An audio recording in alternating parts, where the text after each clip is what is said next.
Opa, começando aqui mais um podcast Papo de Campo com a Isa. E aí, Isa, tudo bem? E aí, Marcelo, tudo bem? Mais uma vez estamos aqui, né? Mais um podcast. Hoje a gente vai falar sobre um assunto um pouco polêmico e muito importante, sobre a IATF. Eu adoro. Eu não tenho medo de falar sobre IATF, Isa, porque a minha carreira, ela começou com a reprodução animal. Lá atrás, quando eu era veterinário, na faculdade, eu já sabia que eu gostava de trabalhar com animais de produção. A palavra certa é essa, não é nem falar bovinos, não é nem bovinos de corte, né? Então eu tinha uma queda, um direcionamento muito maior para o lado da produção animal. A veterinária, ela se divide em duas áreas. Ela se divide entre animais de companhia e animais de produção. E aí, dentro do animais de produção, eu gostava mais da parte de pecuária de bovinocultura, de pecuária de corte. E dentro da bovinocultura, dentro da pecuária de corte, eu sempre tive uma inclinação grande sobre a reprodução. E desenvolvi minha carreira ao longo disso, né? Então eu terminei a faculdade, fui para os Estados Unidos, me especializei em transferência de embriões, em ultrassonografia, em bovino de corte, em reprodução. E depois fiz mestrado nessa área também. Então todas as áreas. E acabei lecionando muitos anos em faculdade, em cursos de aperfeiçoamento na área de reprodução. E a IATF é uma tecnologia incontestável. Na verdade, tudo começou com a inseminação artificial. E depois, com o avanço da IATF, a proporção que vem tomando a multiplicação do material genético é uma coisa de louco. Então, manda bala, Isa, que eu adoro esse tema. Então vamos começar, né? Marcelo, pra gente começar, eu vou pedir que você explique um pouquinho sobre o que é a IATF, né? E quais são os benefícios dela para uma fazenda de pecuária de corte. Eu vou querer que você faça bem detalhadinho, porque é para pessoas assim como eu também entender que eu não entendo absolutamente nada. Vou explicar pra Isa, né? Você é jornalista, é outra área, né? Eu não sou da área. O pessoal que vai estar assistindo, com certeza é da área, mas assim, pra gente poder contextualizar, né, o nosso podcast, começar explicando o que é a IATF. Adoro esse tema porque eu estudei muito esse tema. E a grande verdade é que hoje existe uma confusão muito grande na cabeça das pessoas, porque a palavra IATF se popularizou tanto que existe uma confusão entre a inseminação artificial e a IATF. São técnicas complementares, mas são técnicas diferentes. Então, eu vou voltar lá atrás para contextualizar, que é o seguinte. Primeiro se desenvolveu a tecnologia da inseminação artificial. E isso daí, se a gente for acompanhando a evolução da biotécnica, para que exista a inseminação, o material genético do macho, no caso, o sêmen, ele foi coletado, ele foi congelado, com o advento da tecnologia de congelação, que isso daí foi a maior barreira a ser desvendada, porque antes de congelar o sêmen, Isa, já se fazia inseminação com um sêmen fresco. Não? Então você podia colher de um macho e fazer a inseminação. Mas aí você tem que falar assim, Marcelo, mas por que motivo que leva a ter que pegar o sêmen do macho e colocar numa fêmea? Eles não podiam fazer isso sozinhos? Não é assim que funciona na natureza? Essa é a grande verdade, funciona assim. Mas aí surgiu algumas necessidades. No caso de alguns animais com patologia, que desenvolveram doenças, a gente chama de infertilidade por causa de dificuldade de cópula. Então o sêmen desse reprodutor era bom, mas porventura ele não conseguia copular com a fêmea. Opa, caramba, ela não aceita a monta, ele não consegue completar a monta. Aí o pessoal ia lá, colhia o sêmen do macho e injetava na fêmea e beleza. Então, agora continuaram com as pesquisas foram evoluindo e conseguiram congelar o sêmen. Aí foi a grande barreira a ser desvendada, porque com a congelabilidade, olha que eu não estou falando nada de IATF por enquanto, eu estou falando exclusivamente sobre manipulação de sêmen e culminando com a inseminação artificial. Quando conseguiu congelar, a congelação do sêmen nos permitiu estocar. E aí que deu essa propagação comercial, porque com o sêmen fresco eu tinha uma limitação de tempo e de quantidade de animais que eu poderia diluir as doses e inseminar.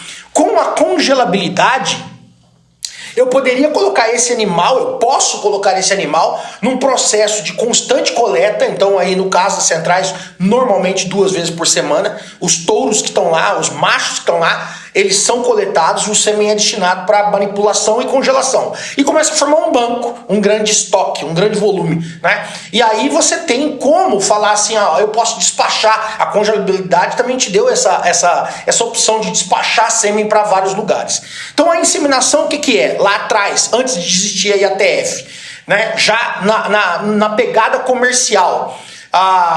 O cara tinha que estar lá, mas não é só chegar lá hoje e falar assim, eu vou jogar o sêmen naquelas vacas.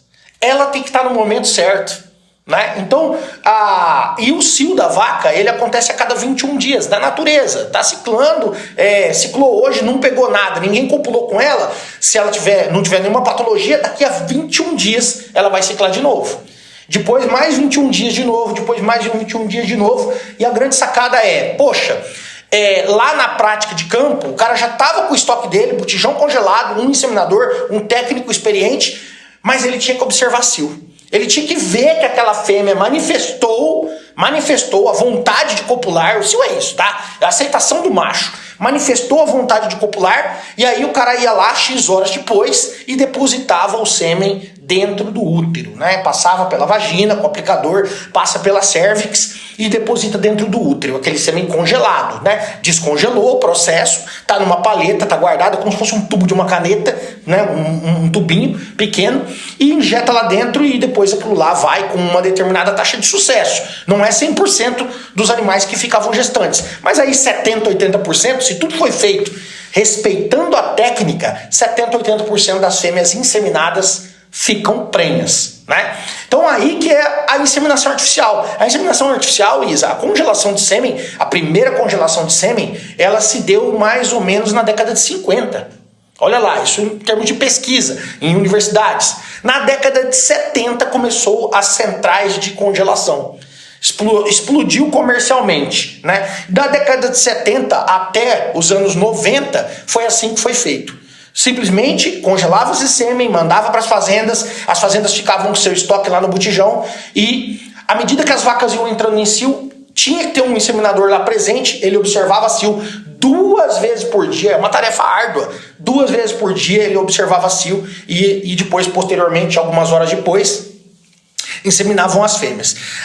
Passaram-se anos e anos e anos e culminou para o desenvolvimento da IATF. O que é, então, agora a IATF? A diferença dela para a inseminação. A IATF foi o domínio de protocolos hormonais que iam criar na fêmea uma manifestação de cio fértil. Então a gente chama de sincronização de onda. Lá o óvulo, né, o ovário, o óvulo ou o ócito, que a gente tem que falar, ele crescia, e a gente conseguiu falar assim para a vaca: eu não vou mais ficar te esperando que você dê cio e eu tenho que ficar lá observando para ver. Então aplica-se uma sequência de remédios, né, que são hormônios naquela fêmea, e aquela fêmea vai manifestar o cio em um horário programado.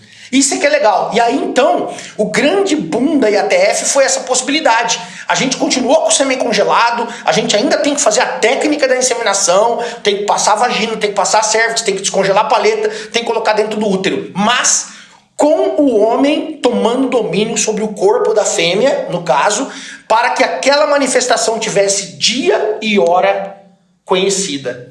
E aí eu não preciso mais ficar observando. E aí eu consigo também fazer grandes volumes de animais. Então, para que isso aconteça, alguns dias atrás, normalmente uma semana, 10 dias atrás, o homem trouxe todas as fêmeas no curral, aplicou uma bateria de hormônios. Aí eu vou falar que existem vários protocolos, não vou nem entrar em detalhes disso daí. Existem os protocolos mais consagrados, existem alguns outros protocolos. Aplica uma sequência de hormônios em dias alternados, controla a onda de ovulação da fêmea, e ela vai manifestar cio em dia e hora programada.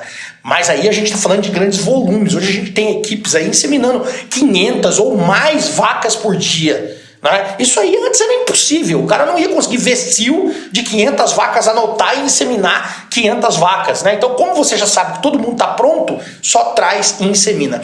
Então, agora, para fechar com chave de ouro essa explicação, a junção da inseminação com a IATF, então a inseminação era o ato desde congelar o sêmen a colocar dentro de uma fêmea que sabidamente estava em cio, a IATF nos permitiu o domínio. E isso daí ampliou muito mais a disseminação de material genético. Criou muito mais escala, muito mais volume possível de ser feito no Brasil e no mundo o ato de inseminar.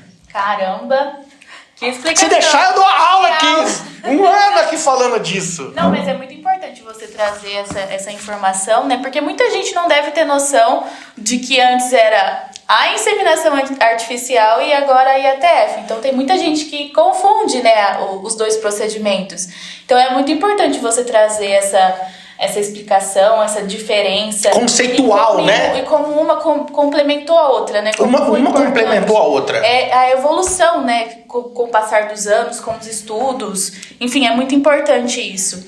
Então, agora eu queria que você falasse um pouco sobre os benefícios, né, da IATF e também os desafios dela. Incontestavelmente, o maior benefício que existe da IATF é a disseminação da IATF, junto, sempre falando IATF, inseminação artificial, sim, é a disseminação de material genético superior em grande volume nos rebanhos. E aí a gente está associado a uma palavra. A IATF e a inseminação artificial, apesar de serem biotécnicas reprodutivas, são tecnologias da reprodução, o grande impacto delas está no melhoramento animal. Tá? Por quê? Porque aquele macho que foi escolhido para coletar sêmen não é qualquer macho. Então a gente tem lá uma população de milhares de machos ao longo do ano, e o homem, baseado nos seus projetos de seleção, por raça, por desempenho, por seja lá qual for a característica que ele julga ser melhor, ele fala assim, cara, aquele ali eu queria multiplicar, né? Imagina, ó, você andando na rua, você vê o cara mais maravilhoso que tem, eu sei que é o Pedro, né? Aí você fala assim, caramba, eu tenho que multiplicar, é bom demais, esse é um super macho e ele faz filhos muito melhores, ou ele pode potencialmente fazer filhos muito melhores do que qualquer um outro. Então, por que eu falo que o grande avanço da tecnologia, o maior benefício é a multiplicação? Porque, vamos parar para pensar agora, no dia a dia, na rotina. Aquele macho a campo, se ele estivesse lá na fazenda, ele ia cobrir um número de vacas, e lógico que o macho cobre muito mais do que a fêmea, né? A fêmea faz uma cópula, um filho por ano. O macho cobre com muitas fêmeas, né? Então tá lá, a fêmea faz um filho por ano, o macho faz 20, 30, 40 filhos por ano no lote que ele tiver. Já é uma disseminação genética maior, o macho tem um peso de transmissão genética maior do que a fêmea em um determinado rebanho.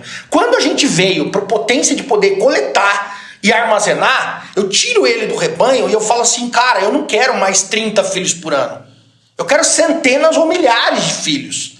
E aí você estocou, porque você escolheu, né? O homem escolheu aquele macho como um macho importante e você dissemina nos rebanhos. Então, o grande benefício da inseminação artificial é disseminação do material genético. E a IATF, então, depois ela só vem potencializar mais ainda. Porque a maior barreira, agora eu vou voltar 2, 3 passos para trás, a maior barreira de limitação que existia para a inseminação artificial era ter que olhar cio. Era o homem, era trabalho humano de ter que ficar de manhã e de tarde, pelo menos 2 vezes por dia, olhando o cio das vacas para poder identificar o momento certo e inseminar. Quando a gente dominou os hormônios e dominou o ciclo de ovulação da vaca, eu não tenho limite agora, eu consigo fazer muito. E aí a inseminação está se tornando muito mais acessível, muito mais popular, e a disseminação genética, ela explode. Então, benefício maior que tem, sem dúvida nenhuma, é isso daí. E os desafios? Os desafios, sem dúvida, diminuição de custo. Cada dia mais tornar essa técnica mais barata, mais acessível. E isso é normal, porque é uma questão de oferta e demanda. Quanto maior for a demanda, mais a indústria vai trabalhar para diminuir custo e tornar acessível. E a gente está falando de preços de hormônios, treinamento de mão de obra. Então, mas ainda vou citar mais um desafio ainda que eu acho que é muito importante dividir isso com a audiência, Isa. O maior desafio que, na minha opinião, existe em relação à IATF, tá? É que o produtor rural não pode ter falsas expectativas. O que eu quero dizer falsas expectativas? É o resultado médio que é possível ser obtido. Eu vou fazer, quer dizer, porque a gente acha que a gente pagou, comprei esse celular, eu paguei, ele é meu, então eu tenho posse, né? Então o cara acha que porque ele pagou alguma coisa, que ele tem que ter 100% de resultado. E às vezes vendedores por aí, ou a indústria por aí, começa a prometer números que não são números realistas, medianos, média realista que acontece. Então, existe uma média que normalmente, escala mundial a gente está falando, as premissas de ATF elas variam, tô falando mundo, hein? Não é só Brasil não, de 40% a 60%. Então, Marcelo, vai dar sempre 80%? Não vai. Um outro lote pode dar 80%? Um outro lote pode dar 70%? Sim. Agora, se eu fizer 100 lotes, se eu fizer 1000 lotes, tenha certeza que vai cair naquela janela. Vai ter lotes que você vai ter um resultado um pouquinho menor, por N fatores, e vai ter lotes que você vai ter resultados um pouquinho maior. Vai cair muito próximo dos 50%. Quando a gente chega no volume, olha lá, de 40% a 60% é a grande variação, então entre 50% e 55% vai ser o resultado normal da maioria dos projetos de hormonioterapia e ATF. Esse é o grande desafio. O desafio é o quê? Lógico que cada dia mais tentar dominar a parte da ovulação e qualidade de sêmen para melhorar esse índice, aumentando essa porcentagem, mas o maior desafio é que o produtor rural aceite a tecnologia dentro da limitação dela, dentro do que ela pode entregar. Marcelo, e agora eu queria entender quais são os processos envolvidos na implantação da IATF. É implantação ou implementação? Implementação, eu acho que deve tá correto. Você é mais jornalista que eu, né? Eu sou capixaba aqui. Pra falar errado é um minuto. Né? Basta ver meus vídeos que você vai achar um monte de coisa errada, né? Conhecimento chucro. Mas a implementação da técnica, como você estava falando, primeira coisa é entender os processos. Eu preciso de um lote de matrizes, um lote de vaca, saber se toda a operacionalidade dela, em termos de todo o custo que eu vou ter, se ela vai trazer retorno eficiente para mim. Né? Por quê? Porque ou eu vou ter que ter lá quem faça a aplicação dos hormônios, quem faça a inseminação, e vou até falar uma outra coisa. A IATF é uma coisa muito interessante. A inseminação artificial, vou lá pro lado de novo da inseminação artificial, lá na década de 70, 80, 90, ela só se tornou uma tecnologia globalizada quando o homem tomou a decisão de falar assim, deixa eu tirar esse poder da mão do veterinário, porque nas escolas de veterinária é que se desenvolveu essa técnica. E aí, quando começou a se propagar, os primeiros treinamentos eram com quem? Eram com veterinários, eram com profissionais. Só que a gente não tem veterinário em tudo quanto é fazenda, em tudo quanto é lugar. A tecnologia, ela só ganhou a dimensão dela de popularidade e de alcance quando tomou-se a decisão de falar assim, cara, não é uma técnica difícil de ser replicada. A gente pode ensinar o leigo. O leigo é qualquer pessoa. Eu vou lá, dou um curso para ele, mostro para ele como funciona o sistema genital feminino, eu falo para ele, pega aqui a paleta no botijão, é assim que descongela, é assim que monta o seu equipamento, enfia a mão ali dentro da vaca, lógico, seguindo todo um protocolo, atravessa a cervix, você vai sentir isso daí, com treinamento você vai sentir, e injeta o sêmen lá dentro, tá pronto. Então o leigo aprendeu a fazer isso daí. Essa daí foi a grande sacada para desenvolvimento. Agora, com a IATF, ela veio resgatar, é muito engraçado isso, eu sou veterinário por formação, mas a IATF, ela veio salvar muitos veterinários por aí que já estavam tendo o seu portfólio de serviços diminuído, ou o cara fazia atendimento clínico, ou o cara fazia toque, ou o cara fazia andrológico, ou o cara fazia brucelose. Basicamente que serviço de veterinário de campo é isso, a grande maioria, somente em gado de corte. Você não tem tanta demanda. Aí a IATF, ela fez o quê? Ela devolveu uma parte de serviço para a mão do veterinário. O cara começou a falar, pô, eu sei inseminar, eu vou vender serviço. Mas, abre um parênteses, não precisa ser veterinário. Pode brigar comigo quem quiser ver isso daí. Não precisa ser veterinário para fazer IATF.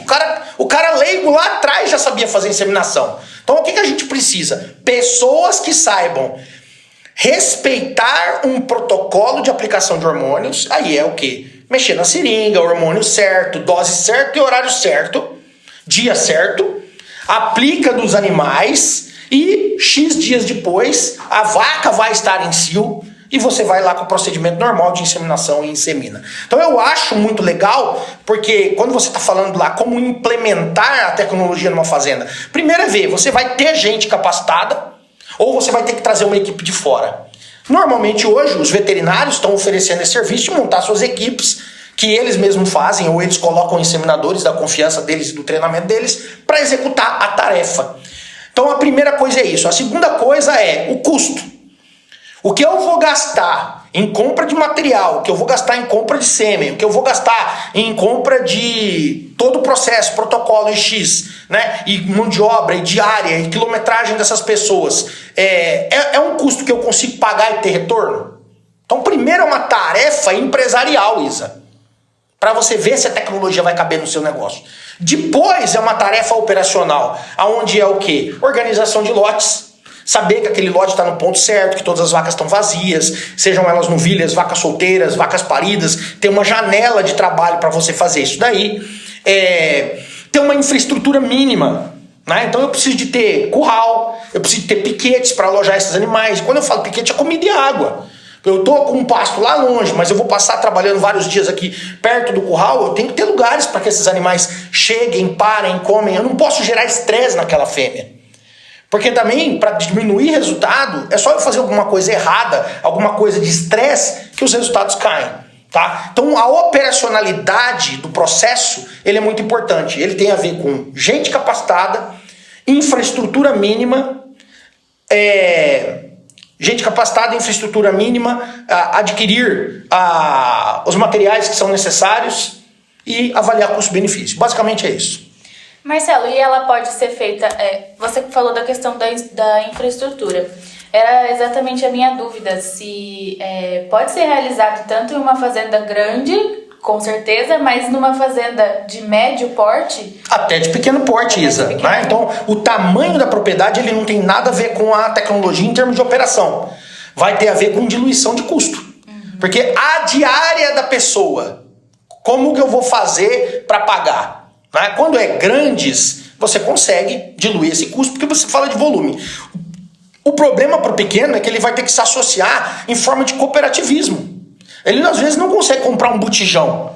Ele às vezes não consegue pagar a diária de um profissional. Agora, se você juntar 20, 30 pequenos, você consegue custear isso. Aí entram-se os sindicatos rurais, as associações, o próprio cooperativismo. A gente consegue trazer para o pequeno. Em muitos lugares do Brasil, as prefeituras bancam.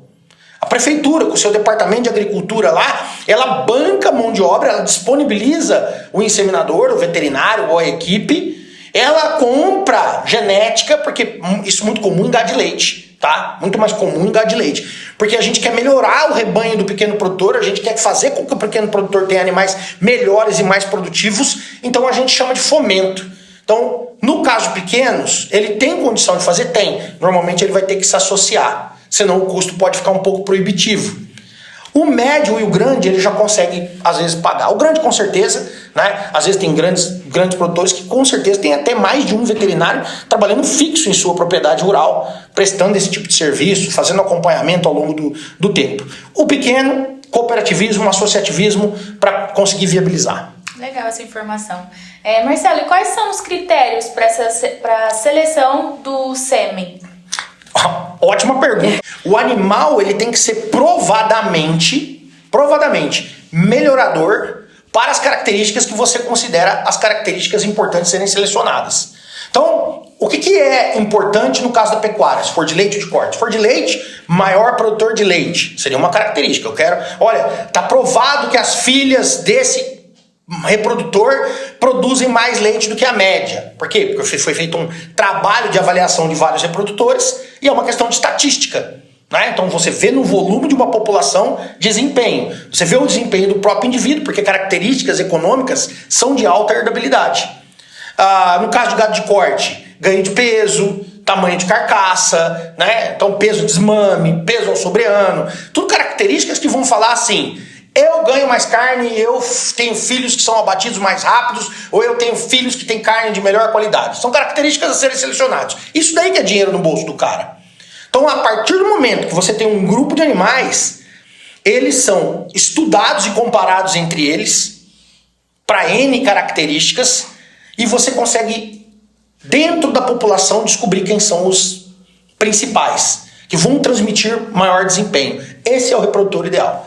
A gente podia vou exemplificar de uma forma muito mais simples.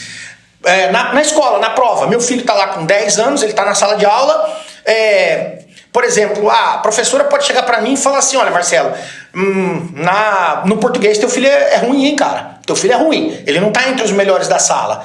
Poxa, ele não serviria pra ser um reprodutor pra fazer filhos que falam português melhor. Tá entendendo a pegada? Sim. Mas olha, impressionantemente, o seu filho na educação física bomba. Ele joga, ele faz gol, ele se entrega, ele é batalhador, ele literalmente é o melhor aluno da sala. Se, no caso do programa de seleção, né, da mulher que vai casar com ele, ela quisesse filhos que são melhores na parte de educação física, na parte de desempenho corporal, esse é o cara, vamos usar ele como pai. Seleção é o quê? Qual a característica que você quer melhorar no seu rebanho? E aí você vai dentro da base de dados de machos que estão sendo selecionados para ver qual macho que entrega aquela característica. É igual os casamentos que eram feitos antigamente, né? O pai olhava pra perfeito.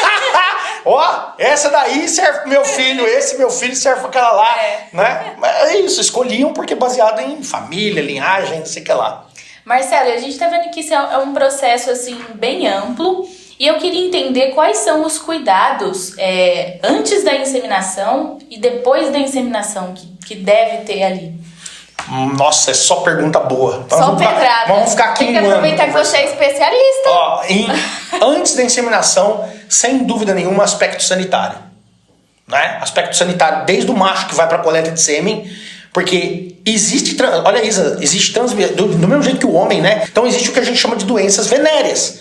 Doenças que são transmitidas pela cópula. Na inseminação, mesmo não tendo cópula, pelo sêmen, pode existir a vinculação de algumas doenças, tá?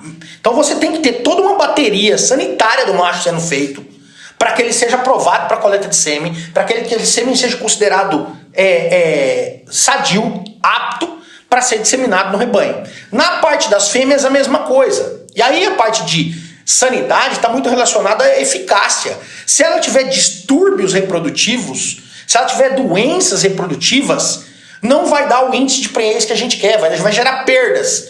E nós estamos falando de fazendas em que a sobrevivência delas é vender produto. Então, se eu não tiver uma base sanitária lá atrás muito bem feita, os meus resultados finais de nascimentos, desmama de produtos, venda de produtos, desempenho de produtos vai ser menor e o produtor rural vai deixar de ganhar dinheiro. Então, sem dúvida nenhuma, parte sanitária. Tá? Lógico, organização de infraestrutura, toda aquela coisa que eu falei, né? Planejamento, operacionalidade, agenda, tudo isso daí tem que ser levado em consideração. Pós-inseminação, lembra do estresse que eu te falei? Sim. Né? Você imagina lá, você tá namorando, aí você casou, daí você vai lá com teu marido, você começa lá, olha, agora a gente vai ter um filho, mas aquele menino que era lá legal, um namorado bonito e tal, começa a te agredir, começa a te maltratar, vamos só falar isso, pode ser fisicamente ou mesmo verbalmente, psicologicamente, vai gerar um estresse. Com grande chance, o estresse que a fêmea recebe vai interferir na cópula, na ovulação, no desenvolvimento embrionário, num monte de outra coisa. Na vaca não é nada diferente. Então eu preciso conduzir manejo, e aí entra nutrição, sanidade, alimentação, de forma geral, tudo, para que ela se estresse o mínimo possível até que a gestação dela esteja bem consolidada. E aí eu vou te falar sobre essa gestação bem consolidada. Existe um período de 0 dias que houve a fertilização, até mais ou menos 60 dias, essa é a janela de maior perda embrionária que qualquer mamífero tem. A fêmea bovina, mulher, qualquer coisa. Tá? De 0 a 60 dias a gente tem muita perda. Então, de 60 para frente, a perda cai muito. A chance daquela gestação ir a termo, que a gente fala, chegar no final é muito grande. Então, quando é o período que eu tenho que cuidar para que essa fêmea não tenha falta de comida, falta de nutrição, estresse de manejo, enfim, de 0 a 60 dias é extremamente importante. Acho que essa parte ela entra um pouco na próxima pergunta que eu já ia te fazer. Manda lá. É que eu queria entender como que é feito o monitoramento para ver se deu certo essa inseminação. A IATF, no caso. Sim, a inseminação ou IATF, né? Não dá para alguém chegar lá, isso é coisa de mito, né? práticos que falam assim: ah, tô olhando o pelo dela, ela tá prenha, ela ficou prenha. Ou tô olhando a barriga dela, ela ficou gestante. Não, isso é impossível, né? A gente precisa partir para um diagnóstico de gestação. Eu preciso, né? Então lá na mulher você pode fazer um exame de sangue, você pode fazer um exame de farmácia, que coloca lá na urina e vê e tal. O comum no bovino é o quê? É uma palpação retal, que você consegue palpar o útero e ver que a gestação está aumentando ali dentro, que o útero, com o desenvolvimento da gestação, ele começa a mudar de conformação, principalmente aumento de volume, então você consegue sentir isso daí, ou você passa o ultrassom, né? O ultrassom ele tem a vantagem que ele te dá um diagnóstico um pouquinho mais rápido, alguns dias mais rápido do que na palpação. Poderia fazer com sangue? Sim, existe tecnologia para isso. Poderia fazer dosagem de hormônio no leite, falando da gestação? Poderia, mas prática de campo mesmo, que é resultado instantâneo e rápido, é ultrassom ou palpação, e aí a gente consegue efetivamente confirmar a gestação. Marcelo, pra gente finalizar, vou pegar uma informação que você falou no meio de uma das respostas, mas que eu acho que é importante a gente frisar aqui também, que é sobre a capacitação das pessoas que vão vão participar desse processo. Né? Tanto, não sei, pessoas que vão ser contratadas ou pessoas que já estão ali no dia a dia da propriedade, estão ali ajudando os proprietários. Eu queria saber a importância e como é feita essa capacitação. Maravilha! Então, sem dúvida nenhuma, a capacitação vai trazer resultados, né? Então, a gente baseia, será que um cara é bom ou não é? Qual é o índice que ele atende, né? Qual que ele atinge? Olha, tá tendo de 40% a 60% de prenhez, aquela pessoa sabe fazer o negócio. Tá tendo índices menores que esses, pode até ser que ela saiba fazer, pode ter um problema na fazenda, ou pode ser que ela não saiba fazer, tá? Mas basicamente essa pessoa vai passar por um treinamento. Primeiro um treinamento na parte de inseminação, que é aprender a inseminar. Estou falando da parte da inseminação, aprender a manipular o sêmen, descongelar ele, montar o equipamento, saber que a vaca está em cio e colocar dentro do útero dela, tá? Isso daí é uma capacitação. Existem cursos espalhados pelo Brasil todo. Esses cursos se tornaram populares. Normalmente sindicatos rurais propagam esse curso, ou centrais de inseminação propagam esse curso. Depois é um treinamento na parte de ATF, é saber quais são os diferentes hormônios para você, na hora que for usar um protocolo, seja ele um protocolo tradicional ou um protocolo com um pouco de variação, mas a pessoa tem que entender nome comercial, frasco, forma de manipular, horário de aplicação, forma de aplicação, tudo isso daí para poder fazer vamos chamar assim, esse domínio da ovulação da fêmea. Então é possível, a capacitação é extremamente importante, porque a gente está falando de uma tecnologia que não é barata, popularmente hoje muito mais acessível, mas ainda tem o seu custo. E se você está aí pegando pessoas que não estão bem capacitadas, vai ter resultados piores e o produtor rural vai falar assim: parei de fazer inseminação porque os resultados eram uma porcaria. Como ouvir isso, viu, Isa? Parei de fazer tal coisa porque os resultados meus nunca deram certo. Na verdade, o que era? Tanto a sua fazenda não estava preparada, como às vezes você pegou profissionais que não estavam capacitados. Então a tecnologia entrega sim um resultado mediano aceitável. Vou falar mediano aceitável. Por que mediano? Porque não é 100%. Desde que eu esteja confortável com aquele número, eu consigo atingir. Isso é mundial. Mas eu preciso de gente capacitada, treinada, que saiba cumprir todas as etapas, e eu tenho que ter o mínimo da parte de rebanho e infraestrutura para atingir isso. Bom, a IATF é um assunto bem complexo, né? Acho que a gente conseguiu dar um chute né? ali pro pessoal. Se você tiver alguma informação, Marcelo, que queira acrescentar. Eu acho que a parte mais legal de tudo isso que a gente conversou aqui de IATF, na verdade, é desmistificar, é separar o que é a inseminação do que é a IATF. A IATF ela é uma sincronização de cio. A IATF é protocolo hormonal. Ela ajuda a tornar a inseminação mais viável. Então eu acho que esse entendimento é uma coisa muito importante. E a segunda coisa não existe milagre. Existem resultados médios que você pode atingir e trabalhe dentro da expectativa. E cuidado com o mercado quando ele te promete resultados extremamente superiores e falando que não, é tanto e tanto, tanto. Isso é falácia, né? Toma muito cuidado com o vendedor que está empurrando milagre na hora que ele está te falando lá, né? Tanto do vendedor de produtos como até do profissional que às vezes está te vendendo lá porque ele precisa vender a diária dele, não sei o que lá. Quanto mais trabalho ele te falar em cima de números médios reais que são possíveis de serem alcançados, mais honesta essa pessoa é. É isso. Marcelo, eu te agradeço pela oportunidade desse bate-papo aqui super informativo com o pessoal. Já aviso a vocês que, se vocês quiserem tá por dentro de diversos conteúdos da pecuária, sigam o Marcelo, prof.Marcelo Costa, tanto no Facebook quanto no Instagram, aqui no YouTube também. Nos comentários vocês deixem aqui sugestões, né, sobre assuntos que vocês queiram que o Marcelo desmistifique, ou que ele traga todos os tipos de informação. Ou que ele taque pedra. Ou que ele taque pedra, enfim. Comente aqui e muito obrigada, Marcelo. Obrigado, Isa. Eu adoro falar de tudo isso, eu adoro falar de como fazer as fazendas comuns se tornarem cada dia mais lucrativas, né? Então a gente está trazendo conceitos de tecnologia, a gente está trazendo conceitos de gestão, a gente está trazendo conceitos de sanidade, de nutrição, de pastagem, e eu acho que essa é a forma em que a gente verdadeiramente consegue ajudar o produtor. É a hora que a gente pega o conhecimento técnico, que ele às vezes é complicado, e a gente traduz ele para uma linguagem simples e acessível. Essa é a minha forma de trabalhar. É isso. Para além do nosso crescimento, a gente também quer que as pessoas cresçam. Não quero crescer sozinho, eu quero arrastar uma multidão junto comigo. É sobre isso. Obrigado, Isa. Até o nosso próximo podcast Papo de Campo. Até a próxima.